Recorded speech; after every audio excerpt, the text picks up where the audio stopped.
atin pong pag-aaral ngayon, Fight for Your Identity. Heavenly Father, we thank you that you have given us a godly identity. That when we come to you, Father, you cloak us with your righteousness. You wash us with the blood of your Son, Jesus. You give us a new life, a new hope. And as we obey you, a new personality. Turuan niyo nga po kami, Lord, na kung paano pinakaturo-turuan niyo ang Israel to keep its national identity. People identified with you and identified for you. Nawa, yun din amin, ma-appreciate sa aming buhay.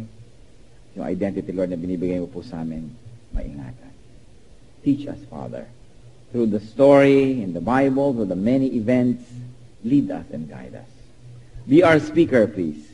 Lord, whatever it is that may hinder your blessing, we surrender at the feet of Jesus, and we ask you, let your will be done. Sit on your throne of power. Lead your people. Teach us, Father. In Jesus' mighty name we pray. Fight for your identity. Kuminsan marami pong mga kababaihan ang kanilang sama ng loob.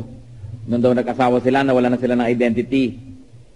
Yung hindi lang sa nagpalit sila ng apelyido, kuminsan, pating personality nila, nasuppress ng husband. Sometimes, ganun din naman yung reklamo ng husband. Sometimes, ganun ang reklamo ng mga bata tungkol sa kanilang mga magulang. Hindi sila binibigyan ng pagkakataon na ma-develop yung identity nila. Ginagawa lang silang carbon copy ng magulang. It happens. Identity is important, especially our spiritual identity. Let's read from Daniel. Ito pong napaka-importanting part of the story. The book of Daniel.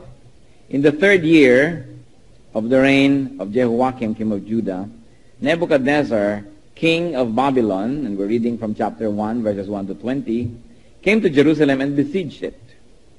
And the Lord delivered Jehoiakim, king of Judah, into his hand, along with some of the articles from the temple of God.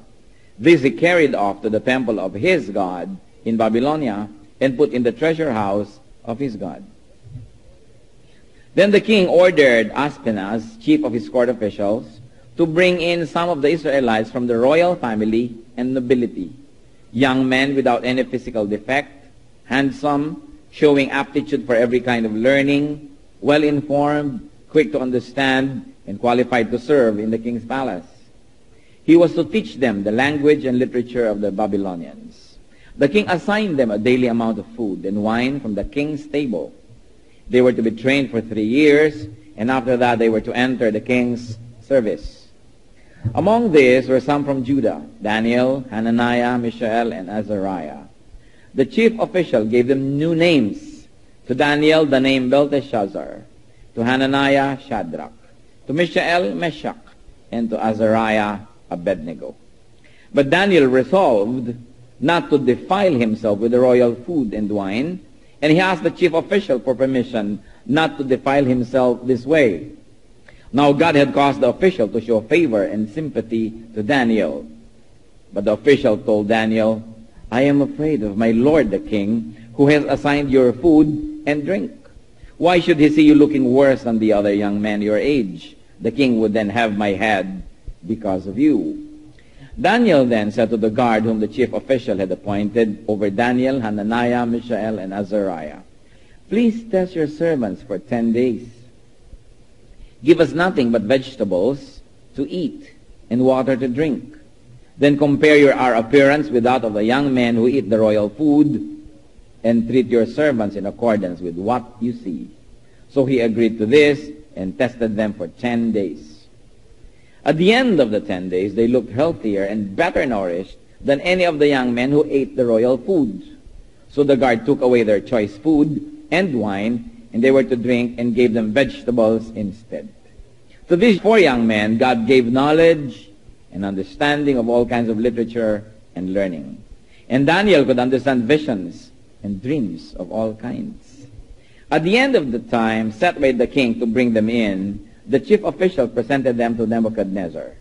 The king talked with them, and he found none equal to Daniel, Hananiah, Mishael, and Azariah. So they entered the king's service. In every matter of wisdom and understanding about which the king questioned them, he found them 10 times better than all the magicians and enchanters in his whole kingdom. And may the Lord bless us through the reading of this wonderful episode.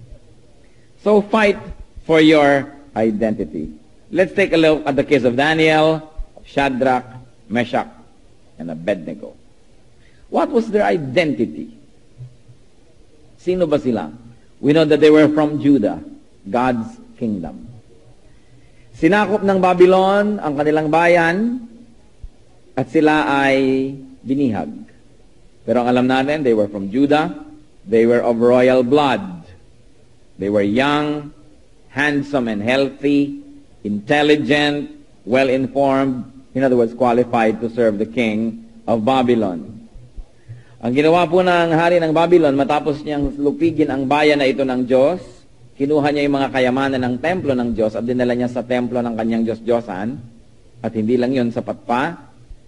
Nagutos siya na pumitas ng mga bata, mga magagandang itsura, matatalino, malulusog, ng mga anak ng royal family at ng nobility. Dinala sa Babylon at sila ay naging bihag doon. Ano ang gagawin sa kanila? We're talking about identity. Let's talk about their Babylonization. These young boys were going to be Babylonized. Napakatalino. Alam po ni Nebuchadnezzar, king of Babylon, that probably the old monarchs, the royal kings and princes of the kingdoms that he conquered are too old to fight him. They probably have become too weary with battle. Baka wala na silang political will, may mga sakit-sakit na. So hindi na makakalaban yan. At sa paghahanda niya ng continuity ng kanyang empire, ang gusto na niyang bihagin, hindi yung mga present set of rulers of the kingdoms that he conquered, but the next generation, instead of spiritual, as the poetic value of Israel, Judah, and Babylon. Yun po yung ating framework. So nakita natin na anong ginawa sa kanila para sila mababylonized. Language and literature of Babylon was introduced to them. Siyempre, pag nakuha mo ang isang henerasyon, ang wika mo ang wika nila, ang literature mo ang literature nila, mabibihag mo ang kanilang utak. Ginawa na nga sa atin yan eh. Ginawa sa atin yan ng mga Kastila, ginawa sa atin ng mga Amerikano. At sa maiksing panahon ng Hapon na inabot ng marami sa inyo, sinikap din ng mga Hapon na magkatakana, hiragana, kanji ang mga Pilipino. Pero ang pinakamatagumpay sa kanila, mga Amerikano. No? Siyempre, nagbukas ng mga public school, salamat, pinaturuan daw tayo. Ano tinuro? Wika nila, literature nila. So nagbabasa ka ng Under the Apple Tree. No? I am Pepe, you are Pilar, I am Bantay, arf, arf. No? Diba? So, nabihag ang utak ng mga Pilipino, sinundan ng mga pelikula, mga libro, kaya hanggang ngayon, bihag tayong lahat. Ang pinakamatayog na pangarap ng Pinoy, mag-TNT. So, kahit na ano pa, talikwaran ng lahat, makapunta lang sa Amerika. Ginawa na yan, luma na yan, ginawa na yan ni King Nebuchadnezzar. Sabi, kuhanin yung high society, ipadala dito, at palitan natin ang pag-iisip. Kaya ang ginawa ng mga Amerikano sa Pilipinas, paglapag nila dito, nanguha ng mga anak ng yung mga pangalan ng mga pamilya sa Quiapo, no, yung mga yon, sila, no, kinuha yung mga anak-anak nila, ipinadala sa Amerika, mga pensionados ang tawag. Siyempre, umalis ditong kumakain ng bibingka, pagbalik gusto na ng cake. So, naiba sila. Gusto na nila maging federalista. Huwag nang labanan ng Amerika, maging na tayong isang estado nila. So, naiba. Matagumpay. Pero hindi po inimbento yan ng mga Amerikano. Hindi rin inimbento ng mga Kastila na ginawa namang wika natin ni Latin, dasal-dasal, para sila naman ang kampihan. It's a way. Magsasalita ka ng sarili mong wika, may multa. No? So, kaya ngayon lahat ng mayaman, lahat ng sosyal, kailangan ng wika mo noon, Kastila. Ngayon, English naman. Pag nananagalog, you use it for the maids. Parang ganon. So, sinisira mo yung identity mo, you identify everything about you as down and out at what class, and everything foreign must be good and glorious. Nung pa man ginagawa. Hanggang ngayon, ginagawa ng iba. Pero, sobra na naman tayo para hindi pa natin mahalata ngayon yung style na yan. Na para bihagin ng isang bayan, bihagin mo ang kanyang isip. Ano pa? Para sila mababylonize, daily intake of food and wine. Sinakop sila, dinala sila sa kanilang tinirahan na marahil ay magandang mga tirahan, at pinapakain sila from the king's table. Sa biglang tingin, wow, salamat, pinapakain tayo ng king, pagkain pa niya, the same food. Pero alam niyo ba na pag napalitan ng inyong food preference, papapalitan ng kaluluwa niyo? Kaya mga Pilipino, kahit na halimbawa ang tagal-tagal na abroad, talagang pinipilit pa rin nila na magluto ng bagoong kahit inirereklamo ng kapitbahay, magluto ng daing. Kasi talagang mahirap palitan yung food preference. Dala-dala mo yan. Sa Saudi Arabia, umiimbento ng dinuguan, sukdo lang dugo ng manok at laman ng baka, basta dinuguan pa rin ang ending. No? Talagang pipilitin mo yan, gagawa ka ng itlog na pula, ilulubog mo sa mga buhanging maalat, para maging itlog na pula. But then they were going to be fed with the food of the king. Ano magiging effect nun? Malilimutan nila ang sarili nilang pinagmulan, and they will be beholden to the king. Na baka any moment, isuspend yan, yung privilege, mamimiss mo na ngayon, controlled ka na. What else? They were trained. They were going to be trained for 3 years in the wisdom of the Babylonians, the way Moses was trained in the wisdom of the Egyptians. At pagkatapos, eto ng ultimate, pinalitan ng mga pangalan. Pinagpapalitan, naging Shadrach, Meshach, at Abednego. Kaya nga yung ating mga ipinadala mga scholars sa Amerika noon, mga pensionados, si Antonio bumalik as Tony. Diba? Si Matilde bumalik, call me May. Si Liwayway, call me Lee. Ganon. Iba. Iba yung pangalan. Kaya nga tayo, litong-lito. Diba? Anong pangalan mo anak natin ngayon? Si Ian Christopherson, di mabakbak. Huh? Litong-lito yata ang ating mga pagkatao. So, pinalitan din ang pangalan nila. As you see, old gimmick na yan, di bago. Para malimutan mo kung sino ka. Pag nalimutan mo kung sino ka, madali kang alipinin. Madali kang kawawain, madali kang pasunod-sunurin. Yon ang way ng colonialism. Let's take a look at the resistance, because these 4 young men resisted this systematic Babylonization. Daniel, according to the Bible, resolved not to defile himself. Hindi, no, hindi ako papayag. So ano kanyang hiningi? Humingi siya ng understanding doon sa kanilang bantay. And the Lord touched the heart of the bantay to be favorable. At sabi niya, huwag niyo naman po kaming payagang madungisan sa pamamagitan ng pagkain na yan, na unclean, ayaw namin, kahit masarap, kahit yan ang tinitingala ng iba, kahit yan ang mahal, at pangarap ng marami, we don't want it because it's against our spiritual convictions. Pakanin nyo na lang ho kami ng gulay. Puro gulay na lang. Sabi, aba, kung humina ang katawan ninyo, tapos mamaya ipapugot ng hari yung ulo ko dahil gusto palakasin kayo, pakaanin kayo nito, tapos iibahin ko. Ibibigyan mo lang kami ng 10 days muna, pakanin mo lang kami ng tubig lang at gulay, yun lang. At after 10 days, subukan mo kami kung mahina ba ang aming katawan. At kung mahina, sige, susundin ka na namin, pero why don't you give us a chance? They were very diplomatic. Talaga matatalino, marunong silang makipagtawaran. So, yun ang ginawa sa kanila. They resisted that.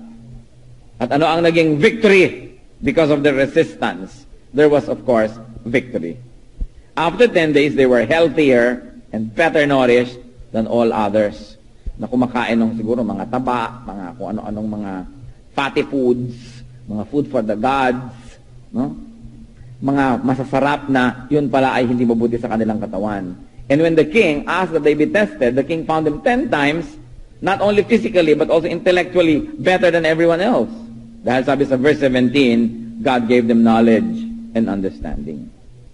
Bakit sila binigyan ng knowledge and understanding? Because they began with their little knowledge and their little understanding, and they used that to stand up for their identity. To make a long story short, pinagtangkaan, subalit nabigo ang Babylon, nakainin nila itong 4 na lalaking ito at maging tagapaglingkod lamang ng kanilang Diyos-Diyosa, ng kanilang hari. Because all throughout their lives, these 4 men would always stand up for the God of Israel. Kahit dumating yung time na nagkaroon ng decree, pag tumugtog ang mga instrument, lahat yuyuko dito sa golden image na ito, sila ang nananatiling nakatayo. Sukdo lang ihagis sila sa mga pugon na nag-aapoy, sukdo lang ihagis itong si Daniel sa isang kulungan ng mga leyon na gutom, nanindigan sila because they fought for their identity. And because they were fighting for their identity, God was on their side. They were fighting on the side of God. Ang tagal na nun, may kinalaman pa ba tayo sa kanila? Yes. Kasi may kamukha sila ngayon dito. Let's take a look at today's Daniel, Shadrach, Meshach, and Abednego. Tingnan niyo kung sino ang inyong katabi. Tayong lahat. Tayo yan eh. Ang totoo, tayong pinag-uusapan dyan, hindi sila lang. Kasali tayo. What about our identity? What is our identity? First of all, our identity is Christian. We are Christians. Can you imagine that kind of name? The word Christ, dinagdagan lang ng I-A-N, naging Christian. Ako yun. Ikaw yun. Kayo po yun. Dala natin ang pangalan ni Kristo kahit saan tayo magpunta. Kristiyano. What behavior is required of people that carry the name of Christ? What kind of behavior will you impose on yourself and require and demand of yourself when you are conscious that you carry the name of Jesus? Identity, we are Christian. And the people of God are also royal, like these men who came from the noble families. 1 Peter 2:9, referring to believers. But you are a chosen people, a royal priesthood, a holy nation, a people belonging to God, that you may declare the praises of Him who called you out of darkness into His wonderful light. So we are royals. Mga kapatid, kahit kailan, do not behave cheaply. Do not behave like a slave. Because the people of God are royals. We come from the royal family of God Himself. So yung mga royal, sukdo lang, huwag na akong kumain, pero kung pagkain ko naman, ipagbibili ko sa yung aking karangalan, huwag na lang. Titiisin ko na lang yung mga appetite ko, pero hindi ako magpapaka-chip-chip sa harap mo para ko lang magawa yung gusto ko. The people of God have this identity. Alam niyo yung mga taong sobrang umiibig, itinatapo na yung utak nila pag umibig, susunod-sunod, bubuntot-buntot, wala nang respeto sa sarili. They forget that they are royals. Huwag kayong pumapayag kahit sinong tao to rule over you except the living God. So you don't forget your identity. Hindi yung gumagawa na tayo ng napakaraming bagay that we feel cheapened to do, but do anyway because we are slaves of our emotions. Because we are slaves of our desires, of our wants, sometimes even of our needs. Merong dignity dapat ang mga anak ng Diyos. So gustong-gusto ko ang perang ito, pero kailangan kong gumawa ng masama. Kailangan kong iprenda ang kaluluwa ko. Never mind. I'm royal. I have this dignity and I will not compromise it. Hindi ko na lang kukuhanin. So gustong-gusto ko na sumama sa iyo, pero kung sa pagsama ko sa iyo naman, mapapahawak ang kaluluwa ko, kailangan ko ibaba yung aking spiritual situation para lamang sumunod-sunod sa iyo. Huwag na. Because I do not forget who I am. Alam niyo yung mga tao kumisan na naaapi lang, nagiging kawawa, nalilimutan nila na sila'y tao. Pumapayag silang itrato na parang less than human. That's why it's important to remember who we are. That's why it's important to have a clear consciousness of one's identity. Isa doon, kumisan yung cultural identity, kumisan iba doon, national identity. But what's so important is our spiritual identity. That we are the people of God. Napapayag-payag ka, natatakot-takot ka lang na hindi makisama sa mga tao, gagawa ka na rin ng masama. Because we forget who we are. That our identity requires a certain level of behavior, certain level of self-respect. And nobody can take away your dignity from you. Kaya ang tinuturo sa atin ay, do not covet. Huwag kang magnanasa ng hindi sa'yo. Because anything that you covet, anything that you desire, can be your master. Kaya dapat konti lang yung gustong-gusto mo.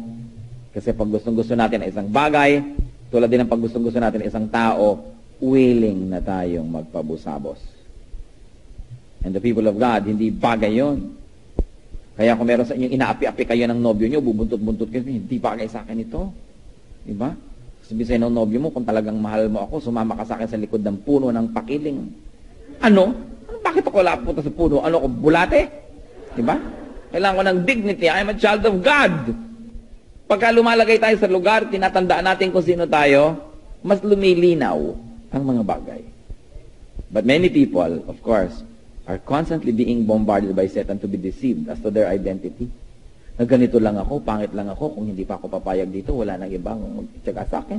Yung ganito lang ako, ganun. Pinapababa ni Satan yung ating self-respect para tayo maging mumurahin.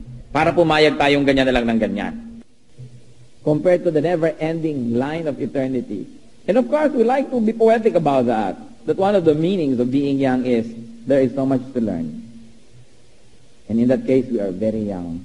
Kahit kay 70, 80, there's still so much to learn. What we know is little. What we do not know is immense. So we are young like them. And handsome and healthy. Sa tingin ng Diyos, ang lilinis ng mga ito, hinugasan ng dugo ni Kristo, magagandang tao, mahuhusay, good-looking. And of course, the children of the Lord are to be intelligent, well-informed. Hindi yung puro, I don't know ang sagot, I don't know. And qualified to serve the living God. But do you know that those who are qualified to serve the living God are also qualified to serve the God with the small letter G?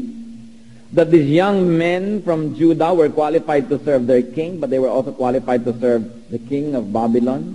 Na yung galing ninyo, husay ninyo, ang inyong time, talent, treasure, lahat yan pwedeng pakinabangan ng Diyos at pwede rin pakinabangan ni Satan. Kung sino at kanino nyo isuko, yun ang makikinabang.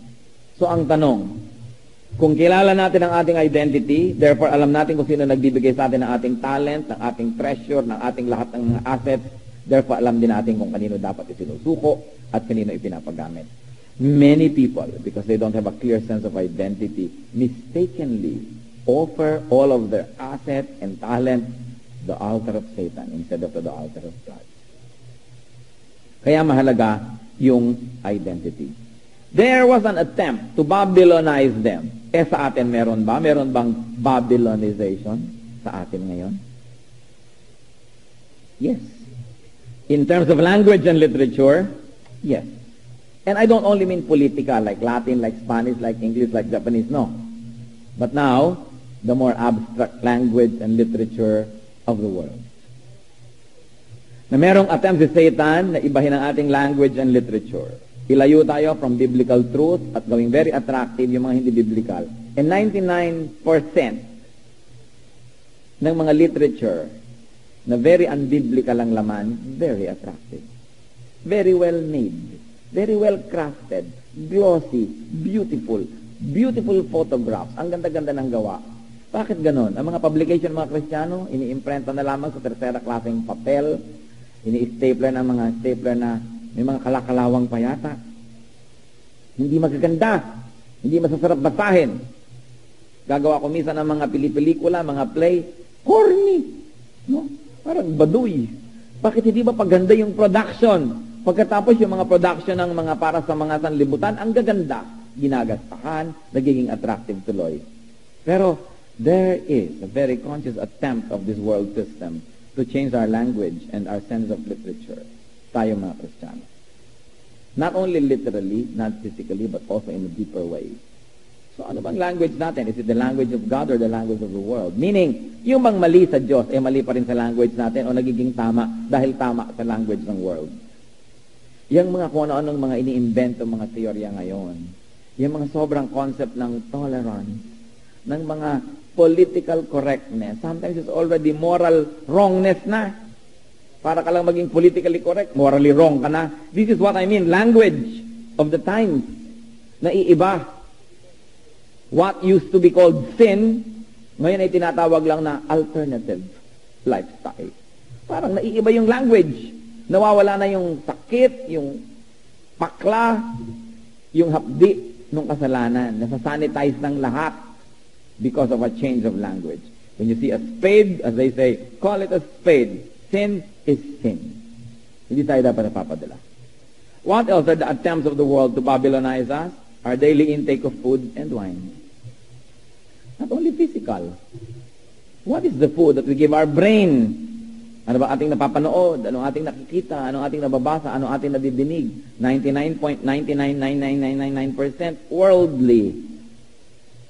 Mga radyo, mga pelikula, mga TV, anong napapanood? Anong nakikita? What is the food that our soul gets? Siyempre, kung ano yung pumasok, yan ang lalabas. Kung garbage in, di garbage out. That's why we don't permit ourselves to take this. Although attractive, ang ganda ng packaging, ang ganda ng presentation. And up to a point, really, talaga namang masarap. Pero ano magiging bunga sa atin? Pag sobra na tayong nahirati doon sa mga sobrang freedom, wala nang chumecheck sa'yo. Sobrang laya, wala nang bawal. Ano mangyayaring bunga nun? Sobra ng Walang control ang ating sarili. What manners and personality changes does the world want from us? Yung sinasabi ko minsan, yung mga political correctness na yan, yung mga ganito, mga ganyan. And of course, the world is training us to become servants of Nebuchadnezzar. We're being trained. Life is a training. Ano ang training natin? Are we being trained to serve the living God? Are we training the young people to serve the living God? O tinitrain lang ba natin sila that church, spirituality is just a minor compartment in an otherwise big life? Nakikita ba natin yung spirituality in every aspect of life? Are we trained to apply the words of God in daily life? Kung hindi mo makita yung connection. Sabi sa 1 John 2:15, do not love the world or anything in the world. If anyone loves the world, the love of the Father is not in him. Now, hindi naman natin itatapon yung world. Hindi natin wawasakan yung world. Ang ibig sabihin lang, do not love the world more than you love God. No, sige, gusto ko ng comfort, pero kung magbibigay naman sa akin yan ay kasalanan, malalayo ako sa Diyos, wag na lang, discomfort na lang. O sige, gusto ko ng nicer things, but if it means na i-compromise ko yung spirituality ko, never mind the nicer things. I just get anything that my spirituality can afford. Ibig sabihin, may price. Everything has a price. And our spirituality has a price. And are we training ourselves to be willing to pay the price? Kung sumusunod lang tayo whenever convenient, pero pag inconvenient na, tayo na. We need, just like Shadrach and the group, we need resistance. We've got to resist the attempt of the world system to Babylonize us, to change our identity. Because we were created in God's image. Nasira na ngayon dahil sa kasalanan, then na-born again ka, ibinalik na nga yung God's image. Tapos ngayon, ang attempt na naman ng world, sirain na naman uli yun, ilayo ng ilayo, i-backslide ka ng i-backslide. That's why there has got to be resistance. You should resolve not to defile yourself. Kailangan merong clear na desisyon na hindi ko papayagan na kainin ako ng sistemang ito. Kahit sa buong opisina, 100 people are doing a foolish thing, it's still foolish. If 10 million people said a foolish thing, it's still foolish. Because morality is not a matter of numbers. It's not a matter of majority. Morality is what God said. Even if you have to be the only person standing for it.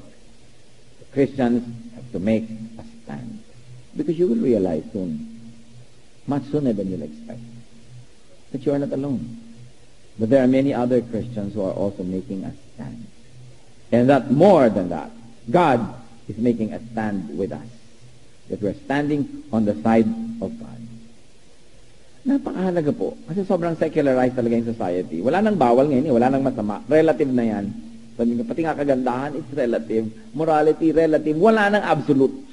Pwede na kahit ano basta naisipan mo at kaya mo magpaliko-liko at find your way out, ay pwede na. Pero ano po ang sabi ng 2 Corinthians 6:17? Therefore, come out from them and be separate, says the Lord. Touch no unclean thing, and I will receive you. Yung sinabi ni Lord yan noon, yan pa rin ang sinasabi niya ngayon, yan pa rin ang sasabihin bukas. Touch no unclean thing. Come out of anything unclean. Come out of those relations that are not clean. Come out of those partnerships that are not clean. But be tactful. Hindi naman kung po tayo godly, hindi ko po tayo makadiyos, inaway mo na lahat ng wala sa church, inaway mo na lahat ng hindi mo kareligion. Nakita niyo po itong sila Daniel, they were very tactful with the guards, and they were won over to their side with diplomatic language. So do not needlessly antagonize people. Huwag niyong gayahin yung napakaraming born-again Christian na talagang kinakamuhian, kinakainisan, ipinapahabol sa aso, huhulog sa bangin, hindi iniimbita sa mga party, kasi nakakainis. Nakakita ng konting kabanalan, may apoy sa kanilang dibdib, sinunog na lahat ng katabi sa sobrang apoy. Kailangan tactful tayo. Kaya ang sabi sa Colossians 4:6, let your conversation be always full of grace, seasoned with salt, so that you may know how to answer everyone. Hindi yung lagi na tayong judgmental, lagi ka na lamang na ginajudge mong kapwa. And of course, in our attempt at resisting the works of Babylon, we should be systematic. Paano ba ako lalaban? Ito ba mga sasuuluhin kong verses? Ito ba dapat kong pag-aralan? Ito ba dapat kong tanggalin? May sistema. Tulad ng sinabi nila, huwag niyo kami pakainin yung mga pagkain na yan. Test us after 10 days. May system. It's important. And then, brothers and sisters, let's learn from them, eat only vegetables. I don't mean naman bulang lang at diningding naman na yun na lang, no? Lagyan yun sa hog. So whatever vegetables means to you. Mostly sa Bible, especially in the Old Testament, pag sinasabi po nila yung word na vegetable, ibig sabihin, simple food. Na kasi mayayaman, they can always afford mga karne, mga kung ano-ano, mga mahihirap. Yan na lang vegetable. Pero, kita naman natin, napapatunayan ngayon, maging ng mga nutritional studies, na marami naman palang advantage talaga yung vegetable. Kasi sa kung ano-ano mga processed meat, dead carcasses in cans. Yung mga ganon. So, ang tawag nyo doon, di ba, it's a dead carcass in a can. Pero ang gaganda ng mga tawag. Eat only vegetables. And I don't mean physical. Ngayon, kung physical, gusto nyo rin, sino ba ako para pigilin kayo? Simplify. If you have to sell your soul to the devil just to be able to afford meat, eat just vegetables. If we have to simplify our lives just to keep a holy living, simplify. It's not worth it to sell your soul to the devil just to have what you want. So sabi niya, don't defile us with these things. Kakain na lang kami ng simple. At alam niyo po, pag mas simplified yung style natin, konti lang yung amo natin. Konti lang yung kailangan mong suyu-suyuin. Pero pag ang dami mong gusto, ang dami mong pinapakisamahan, ang dami mong ina-accommodate, and most of the time, it is your spirit that gets compromised. So there's nothing wrong with enjoying the good things in life so long as we don't compromise our spirituality. But when it comes to making compromises, clear dapat, no. So simple na lang ako. Doon na lang ako, vegetable na lang. Hindi pa ako na-defile. And then you will learn very soon that it's the right choice. That because of that, you become 10 times stronger than other people in terms of spirit. That you become much, much better in terms of emotion because you are not beholden to anybody. Hindi ba yung nakokontrol mo lang naman kasi yung mayroong pagnanasa sa'yo? Yung may gusto sa'yo, di kaya mong kontrolin. Gusto ka. Kung ayaw ba sa'yo, anong kontrol lang magagawa mo dyan? Ayaw nga sa'yo. So kung gusto natin yung masama, nakokontrol tayo ng masama. Kung gusto natin yung ganung bagay, nakokontrol tayo. That's why konti lang dapat yung desires.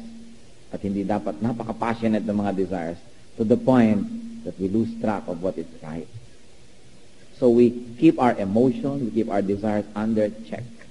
And of course, like those men, we can have victories. Jude 24 refers to the Lord as the one who can keep you and me, from falling. There is victory in the Lord. God's kingdom and Satan's kingdom are in constant tug of war for people's souls. Kung kanino kayo kumampi, yun ang mananalo sa buhay nyo. Inihila kayo dito ng masama, inihila kayo ng mabuti, nasa inyong pagpapasya kung kanino kayo pahihila, kung kanino kayo sumama, yun ang panalo. Dahil malaki yung factor ng ating free will. Our free will determines which will win in our life. Is it good or evil? You have to fight for your identity. Pagkasama tayo ng mga kaibigan, kailangan alam nila na Kristiyano kayo. Mas maaga nilang malaman, mas mabuti. Kasi pagkalagitnaan na, nagpapanggap kayo nakikisama sa kanila, hirap na hirap naman ang loob nyo. Mamaya, ang hirap ng baguhin yon. Sa umpisa pa lang, identify yourself, mark yourself as Christian. Ipakita nyo na agad yan sa salita, sa gawa, sa inyong behavior, para mangimi silang yayain kayo sa paggawa ng mali. At, kung sakasakali, na dahil Kristiyano kayo, ayaw nila sa inyo, di huwag. Diba? Kanila na ang kanila, inyo ang inyo. Pero walang kwenta na ina-accommodate nila tayo sa isang kondisyon na tatalikuran natin ng Diyos. Huwag na lang. No? Kaya meron dyan mga boyfriend, sabihin, sige, huwag na lang tayong sumama dyan sa Bible study, huwag ka na lang, ayoko ng ganyan, sasama naman itong si babae dahil mawawala ng lalaki sa buhay. Di huwag, di wala. No? Kung hindi ka magkakaroon ng promotion dahil hindi ka nakikipaggawa ng masama doon sa mga taga-opisina, di huwag kanila na lang yung promotion nila, yung sinasabing, vegetables na lang ako. Tama na sa akin yun. Dahil alam naman ng Diyos yun eh. Kung gusto ba kayo ng Diyos sa pagpalain, may makakapigil? I don't think so. At kung ayaw naman kayong pagpalain, may makakapilit ba? Wala rin. Be on the side of God. Madali itong sabihin. Kasama mo na yung mga tao, pag nandiyan na lahat, may pressure, mahirap nang gawin. Pero mahihirap pa kayang pressure kaysa sa pressure nila Shadrach. Daan-daang kilometro, libu-libo pa siguro ang layo mula sa bahay nila, dinala sila doon sa kapitolyo ng imperyo na sumakop sa kanilang daigdig. Nakatira sila doon sa palasyo. Actually, they were prisoners. Hindi naman sila pwedeng tumakas. Yung well-being nila nandun naman sa kamay ng mga nagbabantay. Wala sa sarili ng magulang, wala doon sa mga tao sa templo, sa kanilang bayan. Ang ikasasaya nila ay kalulungkot, malaki yung factor kung ina-approve sila or not nung kanilang amo, nung bumihag sa kanila. Tsaka eto pa, kung magko-compromise naman sila, wala naman nakakakita eh. Diba? Ang layo-layo naman ng Israel eh. Pero nakikita tayo ng Diyos. Yun ang mahalagang maisip. That if there's a price to pay for standing up for God, pay the price. Because if you stand on the side of the devil, you also will pay the price. Walang libre sa mundo. Lahat may bayad. It's better to pay the price of a righteous person than the price that a sinful person is to pay. Fight for your identity. Tayo po yung mukha sa Panginoon at isipin ang mga bagay na ito. Sino-sino, ano-anong sitwasyon ang pumipilit sa inyo na itatwa ang inyong identity? Pag nasa church, identify tayong Christian, pero meron ba mga activities, may mga lugar na pag pumupunta kayo, kailangan yung itago ang inyong pagiging Kristiyano dahil hindi bagay sa inyong pinupuntahan na yon? Huwag na lang puntahan. Hindi pala bagay doon ang Kristiyano. Ano ginagawa nyo doon? Kung itinatago-tago natin yung identity na hindi tayo dapat makita doon ng mga kapatiran, in the first place, hindi kayo dapat makita doon ng Diyos. Wala tayo dapat doon. Fight for your identity. Panahonan na mas laliman natin ang ibig sabihin that I am, that you are a Christian. That we make a stand for Jesus even though the church people are not there, even though our brothers and sisters in the Lord are not watching, because Jesus is watching. And you know, more than that, Satan is watching. At oras na nakita kayo na pumapasok sa kanyang teritoryo, mabablockmail niya kayo. Makokontrol niya kayo. Kawawa tayo. When we are silent before the Lord, if you are making compromises about your identity, repent. Make right with God.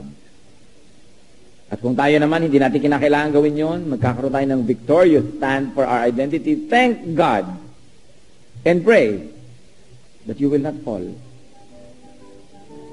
And be kind and gracious and prayerful for those who fall. The devil is like a roaring lion seeking someone